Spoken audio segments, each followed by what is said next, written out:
का जो टॉपिक है पर्यावरण प्रदूषण। इससे पहले हमने पढ़ा पर्यावरण प्रदूषण, लेकिन आज हम बात करेंगे वायु प्रदूषण के बारे में। वायु प्रदूषण। वायुमंडल एक गैसीय आवरण है जो पृथ्वी को चारों तरफ से घेरे हुए है तथा वायु विभिन्न गैसों का यांत्रिक मिश्रण है। क्योंकि जो अपना वायुमंडल है ये गैसों का एक आवरण है जो कि पृथ्वी के चारों ओर घेरे हुए है तथा इसमें विभिन्न प्रकार की जो गैसें पाई जाती हैं उनका क्या पाया जाता है, यहाँ पर यांत्रिक मिश्रण पाया जाता है। जैसे देखें नाइट्रोजन वायुमंडल में देखें तो 78.08% भाग किसका पाया जाता है, नाइट्रोजन का पाया जाता है, जो कि सर्वाधिक मात्रा में पाई जाती है। ऑक्सीजन की बात करें तो ऑक्सीजन वायुमंडल में 20.95% भाग ऑक्सीजन का पाया जाता है, जो कि एक प्राणवायु है, श्वसन की क्रिया में प्रयोग में ली जाती है। उसके बाद देखें आर्गन 0.93%। उसके अलावा देखें कार्बन डाइऑक्साइड 0.03% भाग पाया जाता है। इस प्रकार ये तो हैं मेन गैसें। इसके अलावा नियोन है, क्रिप्टॉन है, हीलियम है, हाइड्रोजन है, ओजोन है आदि जो गैस जो वायुमंडल में मौजूद हैं ये इनके अतिरिक्त 1% भाग में पाई जाती है। जीवमंडल में वायु का सभी जीवधारियों के लिए अत्यधिक महत्व है। मानव जीवन तो वायु के बिना बिल्कुल असंभव है। यानी कि जो वायु है वो मनुष्य के लिए अति आवश्यक है, क्योंकि मनुष्य आहार यानी कि भोजन और जल के बिना, भोजन के बिना तो कुछ हफ्तों तक, जबकि जल के बिना कुछ दिनों तक जीवित रह सकता है, लेकिन वायु के बिना मानव कुछ मिनट भी जीवित नहीं रह सकता। एक व्यक्ति प्रतिदिन जितनी वस्तुओं का ग्रहण करता है उसका लगभग 80% वायु का भाग होता है। यानी व्यक्ति को जितनी भी अपनी दैनिक क्रिया में जो भी अपनी यूज करता है उसमें लगभग 80% वायु का भाग होता है। वायु कभी भी शुद्ध नहीं होती है, क्योंकि कई गैसें ज्वालामुखी एवं दलदलों से निकलने वाली गैसों, हवा के साथ उड़ाई गई धूल कणों, पौधों के पराग आदि प्राकृतिक प्रक्रियाओं द्वारा वायु में पहुंचते रहते हैं।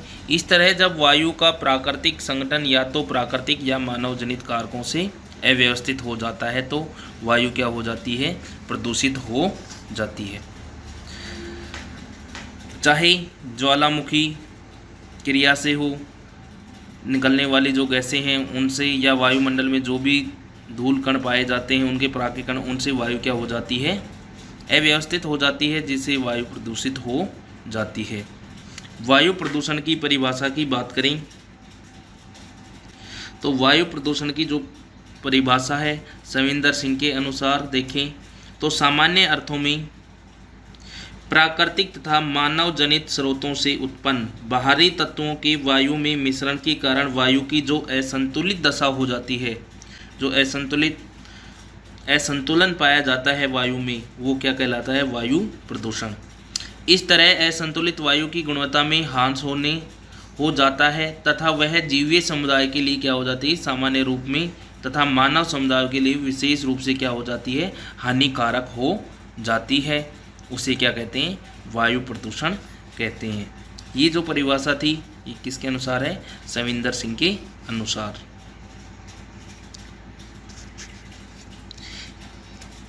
इसके अलावा एक और परिभाषा है, उसकी बात करें तो वायुमंडल में एक या एक से अधिक प्रदूषक जैसे कि धूल हो, धूम्र है, गैस है, कुआसा है, रंग है, कालिक है या वाष्प की मात्रा इतनी अधिक हो जाती है कि वायु मनुष्य, पौधों या जंतुओं के जीवन के लिए क्या हो जाती है, हानिकारक हो जाती है, या जिससे मानव जीवन के आनंद एवं उसकी संपत्ति में क्या होने लगता है, व्यवधान, यानी कि बाधित, मानव जीवन क्या होने लगता है, बाधित होने लगता है, तो उसे क्या कहते हैं, वायु प्रदूषण कहते हैं। ये जो परिभाषा है ये पार्किंस के अनुसार दी गई है। आगे बात करें, वायु प्रदूषण मुख्य रूप से गैसीय, ठोस तथा तरल कणों वाले प्रदूषकों द्वारा होता है। जो वायु में प्रदूषण होता है या तो गैसीय होता है, यह ठोस होता है, या फिर तरल जो पदार्थ होते हैं उन कणों के द्वारा होता है। वायु के प्रदूषकों में प्रमुख हैं carbon dioxide, fluorocarbon, nitrogen oxide, sulphur compound से अपशिष्ट ऊष्मा, जल वाष्प, ammonia, hydrocarbon, methane, methyl bromide, krypton, aerosols आदि जो प्रदूषकों के जो प्रमुख पाए जाते हैं। उल्लेखनीय है कि जो प्राकृतिक स्रोतों से उत्पन्न प्रदूषकों जैसे ज्वालामुखी धूलि तथा राख, वायु द्वारा उड़ाई गई धूलें, पौधों की पत्तियों से उत्सर्जित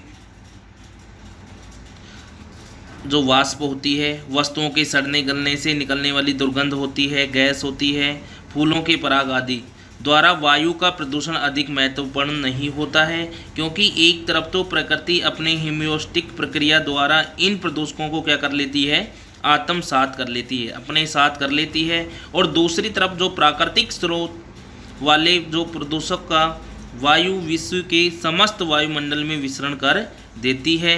इसके विपरीत मानव जनित वायु प्रदूषक स्थान विशेष के वायुमंडल में ही क्या हो जाते हैं, केंद्रित हो जाते हैं।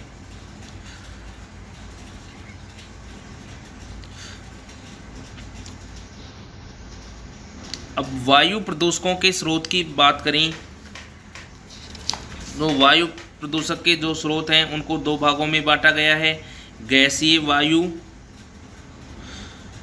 को दो भागों में बांटा गया है। एक तो हो जाता प्रदूषकों के प्रकार के आधार पर, जो प्राकृतिक स्रोत हैं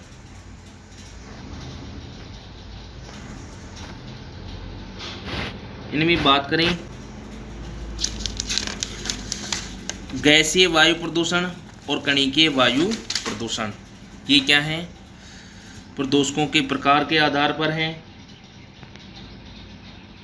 अब प्रदूषकों के स्रोत के आधार पर देखें तो स्वचालित जो वाहनों से जनित प्रदूषण है,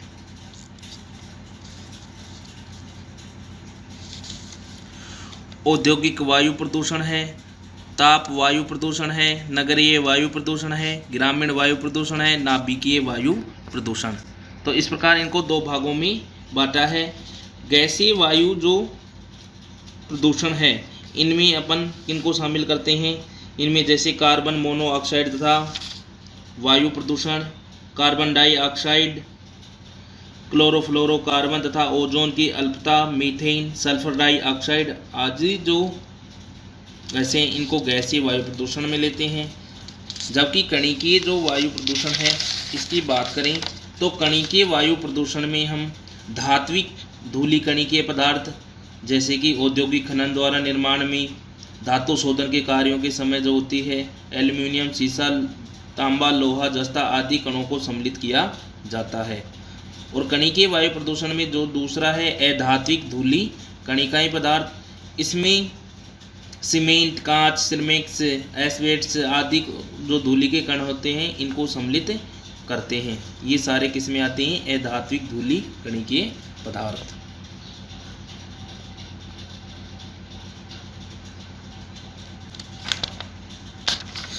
अब वायु प्रदूषकों के स्रोत के आधार पर देखें अपन, जैसे प्राकृतिक स्रोत ज्वालामुखी उद्गार हुआ, रेत एवं धूल का उड़ाव, वनाग्नि, पराग आदि।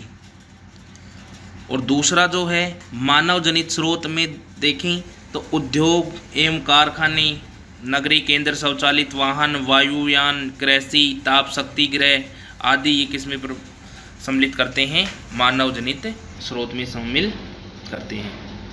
ये अपन ने देख ली प्रदूषकों के स्रोत के आधार पर। स्वचालित वाहनों से जनित प्रदूषण की स्वचालित वाहनों से कैसे होता है, औद्योगिक वायु प्रदूषण उद्योगों से निकलने वाली जो प्रदूषित गैस है उनके द्वारा, ताप वायु तापीय जो वायु प्रदूषण होता है उसके द्वारा, नगरों में जो प्रदूषण होता है नगरीय वायु प्रदूषण, ग्रामीण क्षेत्रों में जो देखा जाता है प्रदूषण उसे ग्रामीण वायु प्रदूषण कहते हैं। जबकि जो नाभिकीय वायु प्रदूषण होता है इसे अपन परमाणु वायु प्रदूषण भी कह सकते हैं।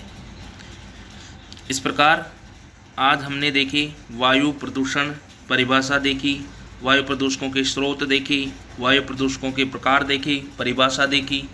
इसके अलावा इससे पहले हमने पर्यावरण प्रदूषण के बारे में बात की थी पिछले वीडियो में। इसके बाद जो नेक्स्ट वीडियो में हम बात करेंगे वो करेंगे वायु प्रदूषण के, किस प्रकार से वायु प्रदूषण प्रतिकूल प्रभाव डालता है मानव समुदाय, जैविक समुदाय पर, और किस प्रकार इससे हम बच सकते हैं, उसके उपाय कम करने के, ये अगले वीडियो में देखेंगे। थैंक यू, आज के लिए इतना ही।